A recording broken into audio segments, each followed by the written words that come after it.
Hi, my name is Ray, and I'm in London. It is the 20th of February. Man, how time flies.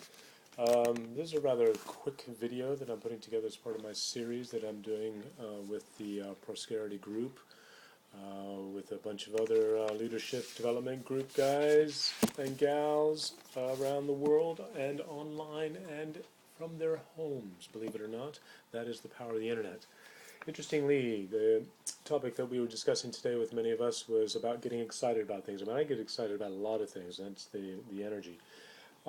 Interesting thing is the topic that I want to talk about is basically, not just kill your TV set. That's kind of old cliche, kind of mass radical rebellion.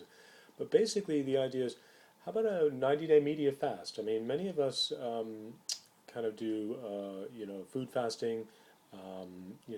If it's because of Lent, which is something that's quite key right now for many of the folks who of the Christian persuasion, or it happens to be for Ramadan for the Muslims, and many of the other people who happen to be who are just particularly keen on it because it's really, really healthy to do at some point in time to clear out.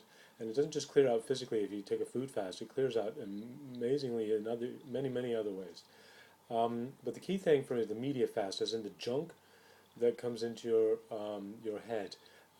Garbage in, garbage out is effectively what my kids' mom always tell them. So we do tend to try and keep an eye on what they watch and effectively most of it not on TV. In fact, I don't think there's much of it. Most of it is kind of scanned through as to what's online, and even then, not everything there is particularly great either.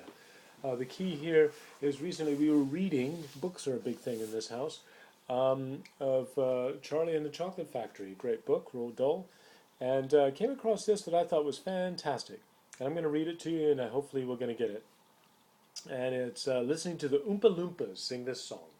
The most important thing we've learned, so far as children are concerned, is never, never, never let them near your television set.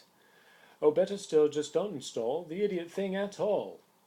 In almost every house we've been, we've watched them gaping on the screen. They loll and slop and lounge about. They stare with their eyes till they pop out.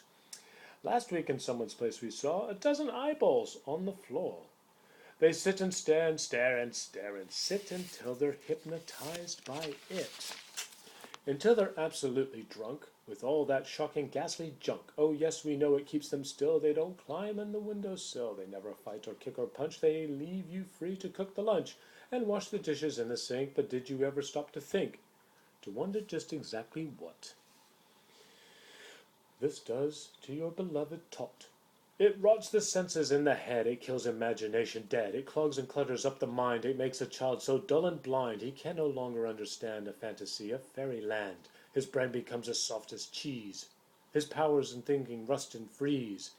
He cannot think, he only sees. All right, you'll cry, all right, you'll say, but if we take that set away, what shall we do to entertain? Our darling children, please explain. We'll answer this if by asking you. What used the darling ones to do? How used to they keep themselves contented before this monster was invented? Have you forgotten, don't you know? Well, say it very loud and slow. They used to read.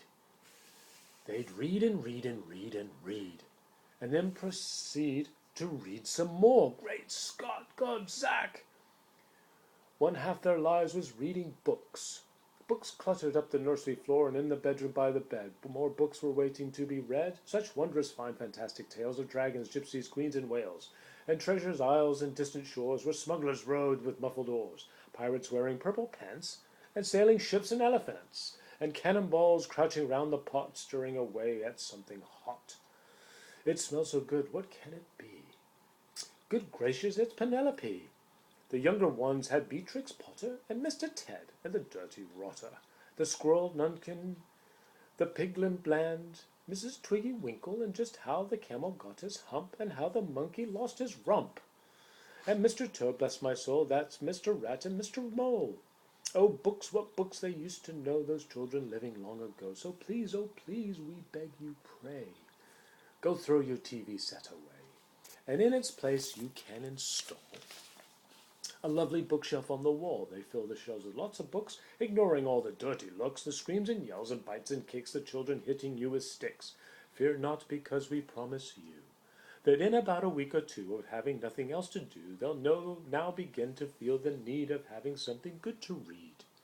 And once they start, oh boy, you watch the slowly growing joy that fills their hearts. They'll grow so keen, they'll wonder what they'd ever seen in that ridiculous machine, that nauseating, foul, unclean, repulsive television screen. And later, each and every kid will love you more than what you did, for what you did. P.S. Regarding Mr. TV, we very much regret what we shall simply have to wait and see.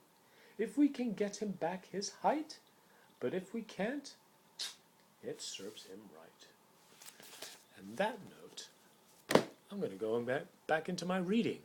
So I've just shared this video with you because it's all for me. It's about being empowered. And basically, as I was saying, we are a reflection of our thoughts. And if we have some very empowering and enlightened and much more clean and toxic thought, it doesn't mean that it's always got to be a good story.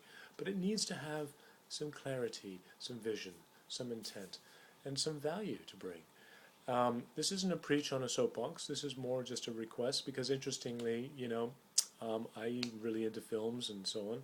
And the other night, I was watching a film, and literally, I was not so much that the film was particularly bad. It was just like thinking, there are actually a lot of other things I'd rather be doing. And it really surprised me, even, since I've been more engaged in my scripted read or my scripted text on page. And my love for books has enlarged and grown again. So on that note, I hope this has been of value to you. And now I'm not going to get into this song again. But on that note, find yourself a great book. That's a great one. It's a classic.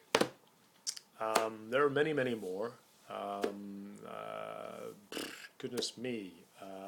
The Alchemist. Fantastic. So those are two that I recommend, and I'm sure you have your own. Jonathan Livingston Seale, there's another one. So on that note, have yourself a great day, and whittle down that pile that's sitting there on your to-do list, your reading list, and make it part of your bucket list. And I'm going to say goodnight.